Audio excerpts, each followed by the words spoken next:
چل سکا اگر میں تیرے دین پر، تو اور راستہ کہاں سے لاؤں گا؟ کہوں گا کس کا بندہ اپنے آپ کو، میں دوسرا خدا کہاں سے لاؤں گا؟ اللہ اللہ اللہ۔ السلام علیکم ورحمۃ اللہ وبرکاتہ۔ یہ کرونا وائرس اور کووڈ-19 کا دور چل رہا ہے، اور اس کی وجہ سے ہندوستان ہی نہیں بلکہ عالم اسلام میں اور بلکہ دنیا بھر میں لاک ڈاؤن کا ایک ماحول چل رہا ہے، اور اللہ عز و جل سے یہی امید تھی اور امید رکھتے ہیں کہ جلد از جلد اللہ تعالیٰ اپنی قدرت سے اس بیماری کو ختم فرما دیں گے اور امت کو اور انسانیت کو اس بیماری سے نجات عنایت فرمائیں گے۔ اللہ تعالیٰ کی عالی ذات سے، قادر ذات سے ہم یہی امید رکھتے ہیں۔ اس بیماری کے دور میں رمضان المبارک کی مبارک بہاریں آ رہی ہے، اور رمضان المبارک کی اہم ترین عبادتوں میں ایک اہم عبادت تراویح ہے۔ آج کی اس مبارک نشست میں ان حالات کے پس منظر میں تراویح کو لے کر کچھ مسائل پیش خدمت ہے کہ لاک ڈاؤن کے اس دور میں تراویح کی کیا ترتیب کی جائے، کس طرح کی جائے، کیا کیا جائے، اس کے کیا اصول ہے، کیا آداب ہے، وہ پیش خدمت ہے۔ پہلی بات، تراویح جو ہے وہ سنت مؤکدہ کفایہ ہے۔ تراویح سنت مؤکدہ کفایہ ہے، اور رمضان المبارک میں پورے رات میں اور رمضان کے ہر روزے میں 20 رکعت 10 سلام سے تراویح پڑھنا یہ ایک مستقل الگ سنت ہے، اور تراویح میں ایک قرآن مجید مکمل کرنا یہ الگ مستقل سنت ہے۔ یہ دو الگ الگ سنتیں ہیں۔ تو پہلی بات یہ یاد رکھنی ہے کہ تراویح سنت مؤکدہ کفایہ ہے، اور 10 سلام سے 20 رکعتیں پڑھنا یہ سنت مؤکدہ ہے۔ تو تراویح ہر رات میں، رمضان کی ہر رات میں 20 رکعت، یہ ایک مستقل علیحدہ سنت ہے، اور اس میں ایک قرآن مجید مکمل کرنا یہ ایک مستقل علیحدہ سنت ہے۔ اس کے بعد اب ایک مسئلہ یہ سمجھنا ہے کہ آج کل مسجدوں میں گیدرنگ اور جماوڑا اور پبلک کو جمع کرنا اور زیادہ لوگ جمع ہونے سے منع کیا جا رہا ہے۔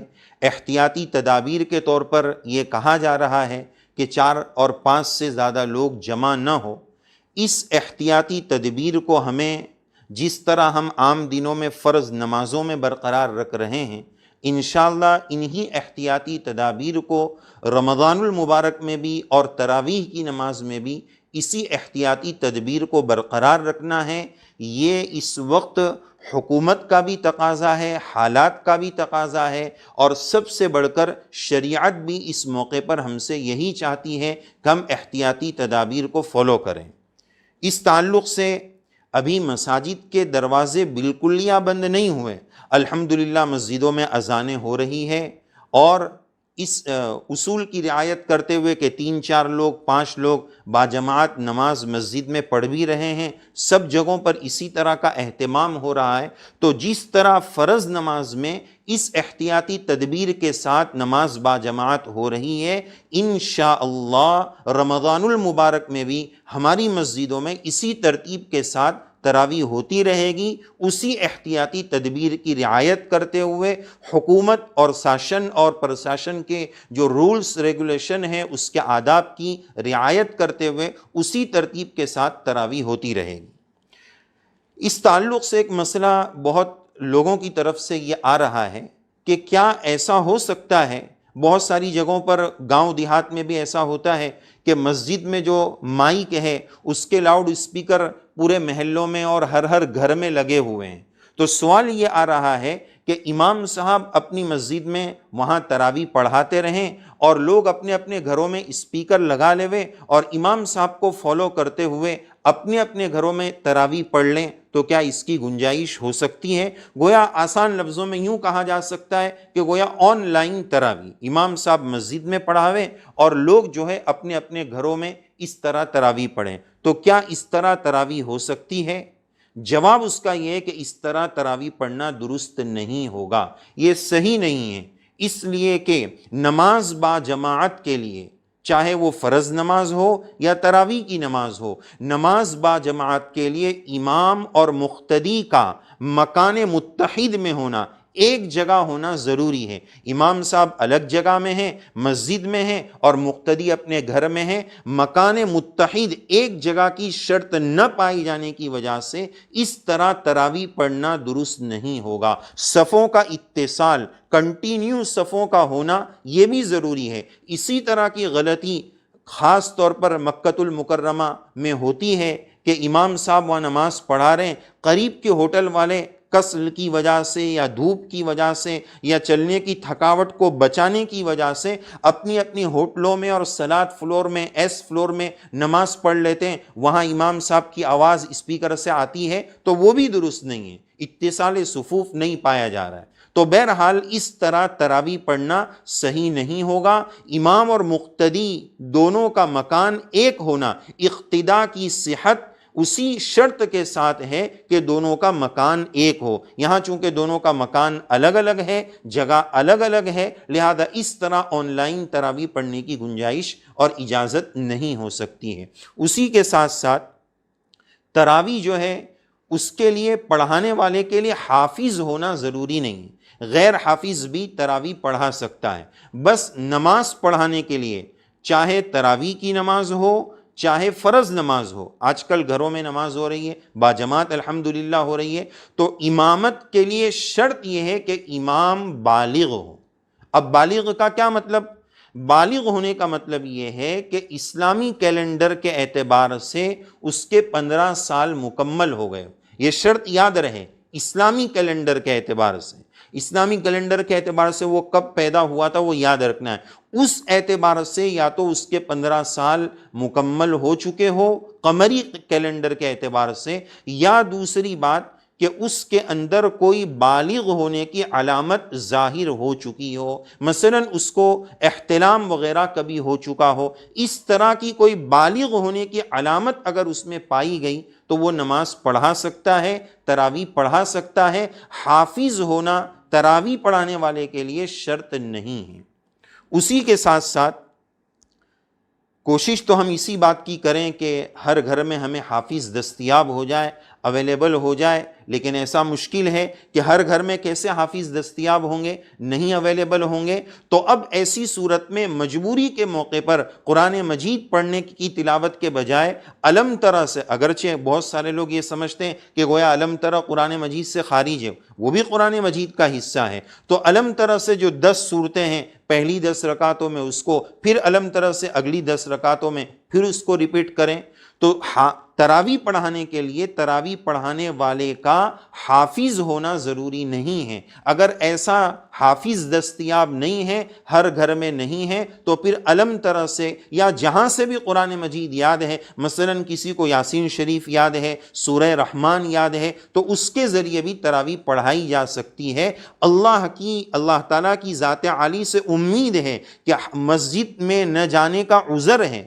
مومن بندہ تو چاہ ہی رہا ہے کہ رمضان ہے، کاش مجھے مسجد میں تراویح پڑھنے کا موقع مل جائے، لیکن اس وقت سخت مجبوری کا عالم ہے، اس مجبوری کی وجہ سے وہ گھر میں الم ترى سے پڑھنے پر مجبور ہے۔ تو اللہ تعالیٰ کی ذات عالی سے امید ہے کہ بندے کی دل کی تڑپ اور طلب کی وجہ سے اس کو وہ قرآن مجید کی جو سنت والا ثواب ہے وہ بھی انشاءاللہ اللہ عز و جل عنایت فرما دیں گے۔ تو حافظ ہونا تراویح پڑھانے والے کے لیے ضروری نہیں ہے۔ اگر گھر میں حافظ صاحب اویلیبل نہیں ہیں تو الم ترى یا جو بھی صورتیں یاد ہے اس سے بھی تراویح پڑھی جا سکتی ہے۔ اسی طرح ایک بات یہ بھی سمجھنا ہے کہ اگر گھر میں ہم اس طرح تراویح پڑھ رہے ہیں یا فرض نماز پڑھ رہے ہیں تو اس میں ہماری گھر کی لیڈیز اور مستورات اور مائیں بہنیں وہ بھی اس نماز با جماعت میں شریک ہو سکتی ہے، چاہے فرض نماز ہو چاہے تراویح کی نماز ہو، دونوں میں ہماری مائیں بہنیں شریک ہو سکتی ہیں۔ اگر گھر کی محرم عورتیں ہیں تب تو کوئی مسئلہ نہیں، پردے کی بھی ضرورت نہیں ہے، لیکن اگر نامحرم عورتیں گھر میں ہیں، مثلا بھابیاں گھر میں ہوتی ہیں، تو وہ بھی نماز با جماعت میں شریک ہو سکتی ہے۔ بعض لوگ یہ مسئلہ گمان میں رکھتے ہیں کہ اگر امام اور نماز پڑھنے والی خاتون آپس میں غیر محرمیت کا رشتہ ہے تو وہ نماز با جماعت نہیں پڑھ سکتے۔ ایسی بات نہیں ہے۔ حرم شریف میں امام صاحب نماز پڑھاتے ہیں اور ہزاروں عورتیں نماز پڑھ رہی ہیں، تو ظاہر ہے کہ وہ امام صاحب کی محرم کہاں ہیں؟ تو نماز نامحرم کے پیچھے بھی پڑھ سکتے ہیں، بس پردے کی رعایت کی جائے، فتنے کا اندیشہ نہ ہو، پردے کی رعایت کی جائے تو نامحرم عورتیں بھی تراویح اور نماز میں شرکت کر سکتی ہے۔ کوئی کپڑے کا پردہ لگا لیا جائے یا متصل کمرے میں نماز پڑھ لی جائے تو اس طرح مائیں بہنیں تراویح کی نماز میں بھی شامل ہو سکتی ہیں۔ اسی کے ساتھ ساتھ ایک اہم مسئلہ یہ آ رہا ہے کہ اس وقت ہر گھر میں تراویح کی نماز ہوگی، حفاظ اتنے زیادہ ہے نہیں، تو کوشش یہ ہو رہی ہے کہ ہر جگہ حافظ اویلیبل ہو جائے۔ اب اکیلے حافظ صاحب پڑھائیں گے تو ہو سکتا ہے کہ وہ بھول جائے، تو ایک شکل یہ ہو سکتی ہے کہ حافظ صاحب اگر پختہ یاد کرتے ہیں پھر بھی بھول جا سکتی ہے تو وہ رکوع کر دیں اور نماز کے بعد دیکھ کر اس کی تصحیح کر لیں، اس کو یاد کر لیں اور پھر نماز پڑھائیں۔ لیکن بہت زیادہ کچا ہوگا تو پھر یہ صورت نہیں ہو سکتی ہے، اس لیے قرآن مجید کو مضبوط یاد کرنے کا اہتمام حافظ صاحب کو کرنا چاہیے۔ لیکن اس عذر کی وجہ سے بہت سارے لوگ یہ سوال پیش کر رہے ہیں اور کچھ لوگ یہ گنجائش بھی دے رہے ہیں کہ حافظ صاحب تراویح میں قرآن مجید دیکھ کر پڑھیں، اور دیکھ کر پڑھیں گے تو ظاہر ہے کہ غلطی کا سوال نہیں ہے۔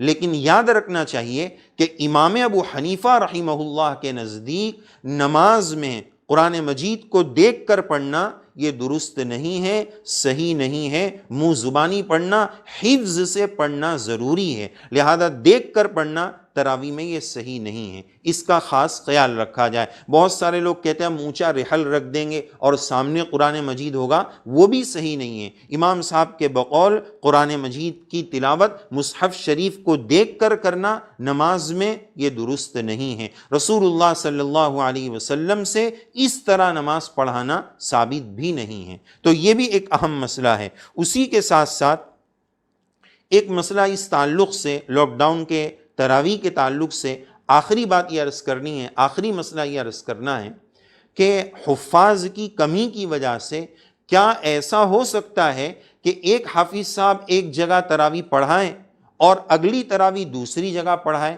یعنی ایک حافظ صاحب دو جگہ تراویح پڑھا سکتے ہیں، تو اس طرح گویا ان کی 40 رکعت تراویح ہو جائے گی۔ تو کیا وہ اس طرح تراویح پڑھا سکتے ہیں؟ تراویح درست ہو جائے گی؟ جواب اس کا یہ ہے کہ اس طرح تراویح صحیح نہیں ہوگی۔ جو امام صاحب نے پہلی تراویح پڑھائی ہے وہ ان کی سنت مؤکدہ ادا ہو چکی ہے، اب جو وہ دوسری 20 رکعت پڑھائیں گے وہ ان کی نفل ہو جائے گی۔ مقتدی پیچھے والے سنت مؤکدہ پڑھ رہے ہیں اور امام صاحب نفل پڑھا رہے ہیں، تو اس طرح نماز صحیح نہیں ہوگی۔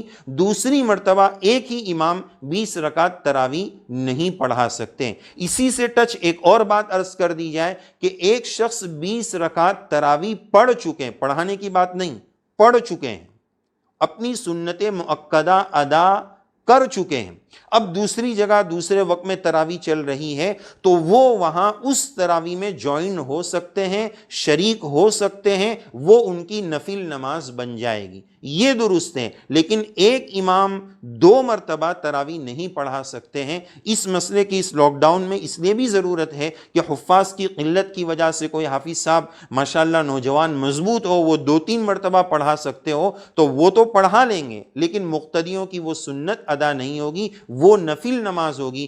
خلاصہ کلام یہ کہ ایک سے زائد مرتبہ امام صاحب تراویح کی نماز ایک دن میں نہیں پڑھا سکتے۔ اللہ عز و جل ہمیں ان مسائل کو سیکھنے سمجھنے کی توفیق عنایت فرمائے، اس پر عمل کرنے کی توفیق عنایت فرمائے، اور اللہ عز و جل ماہ مبارک رمضان المبارک کی مبارک بہاروں کو ہماری زندگیوں میں خیر لانے، تقوی لانے، مغفرت لانے کا ذریعہ بنائے، نمازوں کا عاشق بنائے، اور اللہ تعالیٰ اپنی قدرت سے اس وبا کو دور فرما کر رمضان کی آمد کے ساتھ ساتھ اس بیماری کو بھگا کر ہم سب کو اپنے گھروں میں پہنچا کر عافیت کے ساتھ دنوں کو گزارنے اور مسجدوں میں عبادتوں کا اہتمام نصیب فرمائے۔ آمین یا رب العالمین۔